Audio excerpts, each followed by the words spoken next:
Di kantor Asosiasi Hunter Korea, terlihat Pak Go dan Matsumoto bertemu untuk membicarakan sesuatu. Matsumoto memberikan kontrak dan mengatakan kalau kontrak ini berisi hak semua kristal mana di Pulau Jeju. Pak Go pun menanyakan apa maksud dari tawaran Matsumoto itu. Matsumoto bermaksud untuk menyewa Jinwoo menggunakan kontrak sebagai imbalannya. Pak Go mengatakan kalau Jinwoo tidak terikat dengan Asosiasi Hunter. Matsumoto mengatakan kalau ia paham akan hal itu. Mereka tidak dapat menemui Jinwoo tanpa bantuan dari Asosiasi Hunter Korea.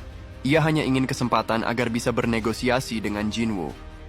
Pak Go hampir tak percaya kalau Jepang bersedia memberikan uang yang sangat besar hanya untuk bisa bertemu Jinwoo. Apakah karena mereka tidak mempunyai kekuatan untuk menahan gate rank S yang baru saja muncul di Tokyo? Tawaran ini tidak buruk sebenarnya, mengingat performa Jinwoo. Pak Go meminta agar mereka berbicara berdua saja tanpa penerjemah. Matsumoto kaget mendengar Pak Go dapat berbicara dalam bahasa Jepang. Pak Go menjelaskan kalau ayahnya dulu berbisnis di Jepang pada saat ia masih kecil. Saat mereka tinggal berdua, Pak Go mengingatkan Matsumoto agar jangan ada lagi rencana jahat yang ia siapkan. Dan Pak Go mengatakan kalau ia mendengar kabar kalau Guild the Blades memutuskan hubungan dengan Matsumoto. Mendengar itu Matsumoto terlihat panik. Pak Go mengatakan kalau Guild the Blades selalu menjadi andalan dari Asosiasi Hunter Jepang. Dengan adanya Goto, Matsumoto dapat memanggil semua Hunter Rank S saat dibutuhkan, tapi tidak lagi untuk sekarang. Mungkin karena perebutan kekuasaan antara guild yang ada, karena Guild the Blades mulai jatuh, dan asosiasi gagal mengontrol situasi yang ada.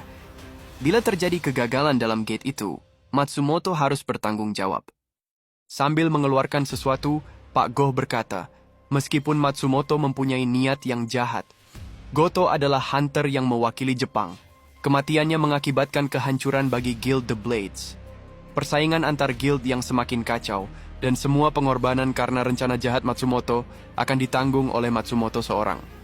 Matsumoto menanyakan benda apa yang dikeluarkan oleh Pak Go. Pak Go menjawab, ini adalah kamera yang dipakai oleh tim Goto. Dengan muka marah, Pak Go mengatakan, kalau ia mengetahui semua rencana Matsumoto di Pulau Jeju. Matsumoto sampai pucat mendengar Pak Go tahu semua rencana busuknya. Lalu Pak Go menghancurkan kamera itu beserta dengan meja yang ada di depannya. Pak Go mengatakan, bagaimanapun juga ia bukan orang yang kejam dan tidak berperasaan. Ia tidak ingin seluruh Asia menghadapi krisis karena niat jahat satu orang. Matsumoto harus berterima kasih kepada Jinwoo untuk hal ini. Di dalam dungeon, Jinwoo masih bertarung melawan patung yang terus menyerang dirinya. Terlihat patung raksasa sudah bersiap untuk menyerang dengan laser yang keluar dari matanya. Jinwoo merasa kalau ia tidak sempat untuk menghindari serangan itu, dan menggunakan Commander Touch-nya untuk mencengkram patung di depannya. Saat patung raksasa menyerang, Jinwoo menempatkan patung ke depan dirinya untuk menahan serangan itu. Ternyata skill Commander Touch-nya di-upgrade menjadi bentuk terakhirnya, Commander Authority. Setelah serangan itu, Jinwoo merasa kalau ia harus mengalahkan patung raksasa terlebih dahulu. Saat Jinwoo mendekati patung raksasa itu, ia diserang dengan injakan yang sangat kuat. Tapi Jinwoo masih bisa menghindar dan meloncat maju mengincar muka patung raksasa itu. Lalu Jinwoo menggunakan Commander Authority-nya untuk menarik badannya menuju titik buta patung, yaitu pundaknya. Ternyata tarikan gravitasi sangat kuat. Jinwoo hanya menggunakan sedikit kekuatannya, tapi tetap bekerja dengan target sebesar itu. Saat Jinwoo sudah berada di pinggir muka patung raksasa, ia langsung menyerang dengan pisau dengan skill mutilasinya. Tampak serangan Jinwoo hanya menghasilkan goresan tanpa ada kerusakan yang berarti. Jinwoo berpikir, bila ia tidak dapat memotongnya, maka ia akan memukulnya saja. Jinwoo mengincar celah di muka patung itu, dan mempersiapkan tinjunya dengan sekuat tenaga. Tinju Jinwoo pun bersarang di muka patung raksasa itu, tapi serangannya tidak berhenti sekali saja. Ia terus menghantam muka patung itu berkali-kali, akhirnya patung raksasa itu goyang dan terjatuh di lantai. Lalu Jinwoo menggunakan Commander Authority-nya untuk mengalahkan patung-patung yang tersisa. Setelah semua patung dikalahkan, Jinwoo mendekat kepada patung bersayap untuk menagih janjinya. Tapi patung itu mengatakan kalau tesnya belum selesai.